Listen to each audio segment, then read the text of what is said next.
Paris, le 5 avril 1905. Une femme en état de choc arrive à l'hôpital Bretonneau. Dans ses bras, Maurice, son fils de 10 ans, inconscient. Son corps est couvert d'ecchymose, il suffoque.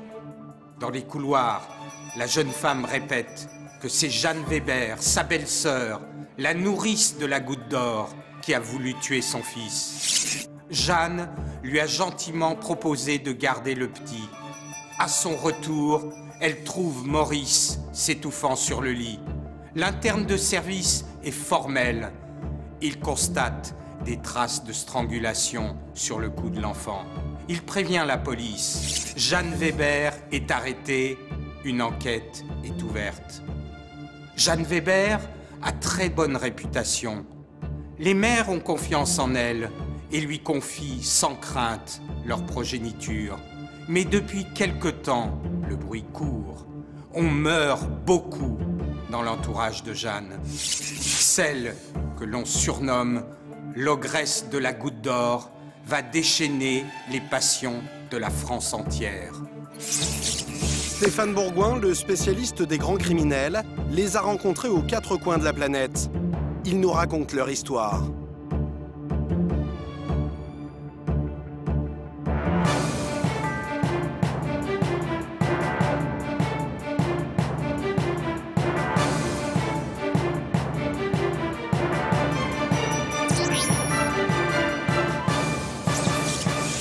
L'affaire Jeanne Weber, dite l'ogresse de la Goutte d'Or, défraye la chronique. Une enquête est immédiatement diligentée par le juge Lédet et les faits sont accablants. Depuis le mois de mars, Georgette, 18 mois, Suzanne, 3 ans et Germaine, 7 mois, les nièces de Jeanne, sont mortes brutalement à quelques jours d'intervalle alors qu'elles étaient sous sa surveillance.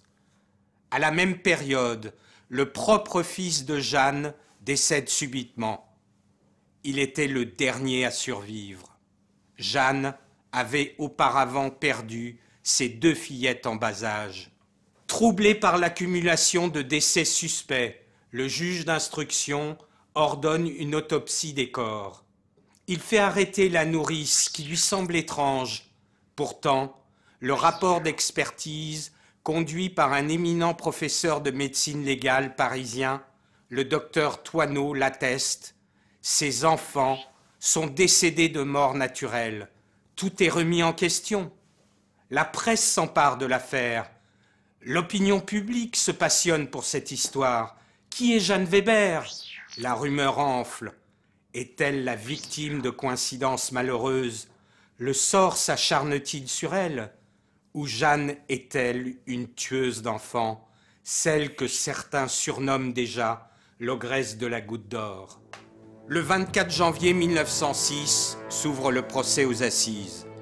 Une partie de l'opinion publique, les mères de famille surtout, réclament une exécution. L'autre partie, les grands pontes de la médecine légale, les experts en tout genre, considèrent que l'accusée est innocente. Pour eux, la science la disculpe incontestablement. C'est la calomnie et la médisance qui la condamnent.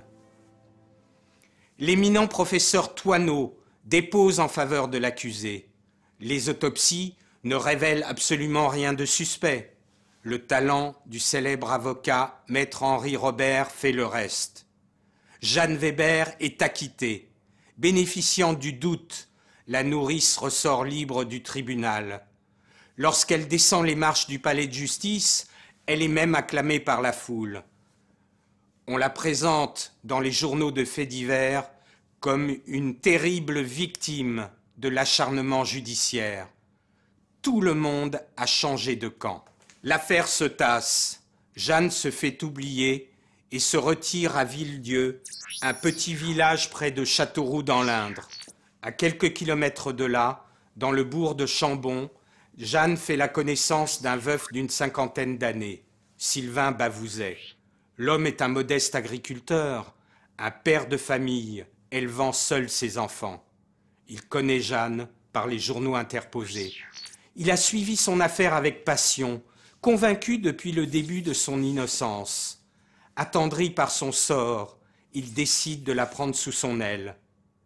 Il l'engage pour s'occuper de ses 3 enfants, Germaine, Louise et Auguste, respectivement âgés de 16, 11 et 9 ans. À 33 ans, Jeanne Weber saisit une 2e chance. Cette femme à la figure ronde et aux mains larges, en a-t-elle fini avec la justice? Peut-elle enfin reprendre le cours normal de sa vie? Tout le laisse supposer. Pourtant, dans la soirée du 16 avril 1907, le petit Auguste Bavouzet, de retour de l'école, se plaint d'une douleur à la tête. Comme elle en a l'habitude, Jeanne le met au lit.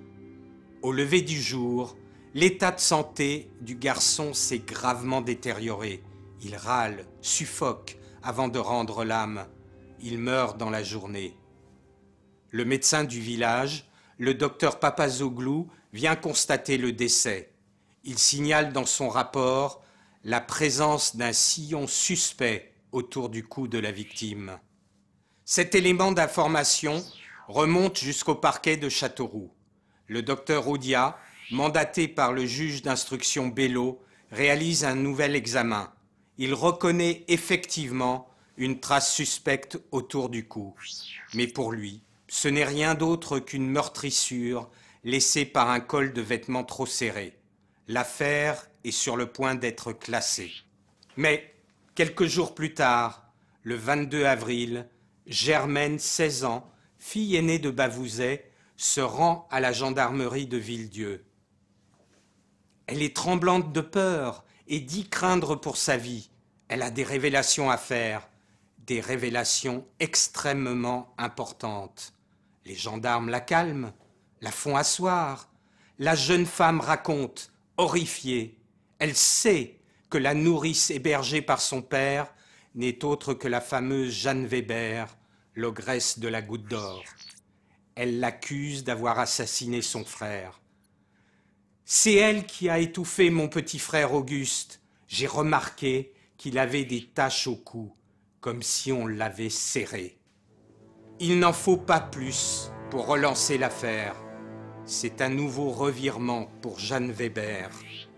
Les circonstances l'accusent. Il y a trop de coïncidences, trop de similitudes avec ses accusations précédentes. Et si la justice s'était trompée depuis le début? Si depuis 2 ans maintenant, elle avait offert en cadeau une impunité totale à une tueuse d'enfants? Dans le doute, le parquet de Châteauroux ordonne l'exhumation du cadavre du jeune Auguste Bavouzet. Il faut de nouvelles expertises. Le 3 mai, les docteurs Charles Audia et Frédéric Bruneau, médecin-chef de l'hôpital de Châteauroux, pratiquent une autopsie sur l'enfant Bavouzet. Ils concluent: nous sommes en présence d'un sujet ayant subi des violences certaines au cou. Nous n'affirmons pas que la mort est la conséquence de ces violences, mais cela est fort probable. Cette fois, la science accuse. Le lendemain, Jeanne Weber est interpellée et arrêtée. La presse s'engouffre dans la brèche. Elle retrouve son héroïne maléfique. L'ogresse de la Goutte d'Or a encore frappé. La suspicion prend le pas sur la conviction d'innocence. Dans la rubrique des faits divers, la femme est déjà coupable, un monstre caché qui sévit depuis tant d'années. Maître Robert accepte à nouveau de défendre Jeanne Weber. Pour un avocat, plus l'histoire fait grand bruit, plus le défi est intéressant.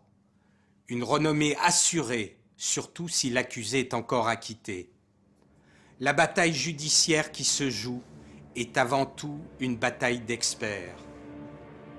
Maître Robert sollicite immédiatement une contre-expertise. Les docteurs Toineau et Jacquet sont désignés. Ils avaient innocenté Jeanne Weber en 1905 lors de son premier procès. Et le professeur Lacassagne de Lyon, l'un des plus célèbres experts en France, est appelé en renfort. La crème de la crème est ici réunie. Le monde suspendu à leur diagnostic. Ils ont en quelque sorte le destin de Jeanne entre leurs mains. C'est sans appel. Il n'y a aucune preuve d'action criminelle. Les médecins Audia et Bruno, qui ont affirmé le contraire, sont traités d'incompétents notoires. Le décès du petit Auguste est tout simplement attribué à la fièvre typhoïde. La justice s'incline avec un drôle de goût d'amertume. Le juge de Châteauroux n'a d'autre choix que de rendre une ordonnance de non-lieu. L'ogresse est blanchie, une fois de plus, grâce aux experts. Jeanne revient à Paris. Après une période d'errance, elle rencontre son nouveau compagnon. La vie n'est pas facile, sans ressources, sans travail fixe. Elle est arrêtée pour délit de vagabondage et incarcérée à l'asile de Nanterre. Reconnue saine d'esprit, elle est rapidement remise en liberté. Quelque temps plus tard, en 1908, Jeanne s'installe dans une auberge dans la Meuse, chez les époux Poirot. Là-bas, elle n'est plus Jeanne Weber, mais Madame Glaise. Un soir, elle demande aux aubergistes l'autorisation de dormir dans la chambre de leur fils. Pourquoi? Pour ne pas dormir seule. Elle en est incapable, dit-elle, et son compagnon travaille toute la nuit. Confiants, les malheureux parents y consentent. Comment auraient-ils pu se douter? En pleine nuit, les époux Poirot sont réveillés par des hurlements. Ils se précipitent dans l'escalier, montent jusqu'à la chambre d'où proviennent les cris et découvrent, abasourdis, un spectacle effroyable. Leur petit Marcel gît, sans vie, sur le lit, couvert de sang. À côté de lui, Madame Glaise se tient debout, hagarde, les yeux exorbités, un mouchoir ensanglanté à la main. Elle nie toute responsabilité. Mais pour le couple Poirot, tout est clair. Ils l'immobilisent, préviennent la police. La suspecte est immédiatement arrêtée. À l'hôtel de police, la meurtrière consent à révéler sa véritable identité. Sa véritable personnalité aussi. Elle avoue ses crimes, tous ses crimes. Celui de Marcel Poirot, mais tous les autres aussi. Ceux pour lesquels elle a été innocentée jusque-là. Elle détaille même sa façon d'étrangler.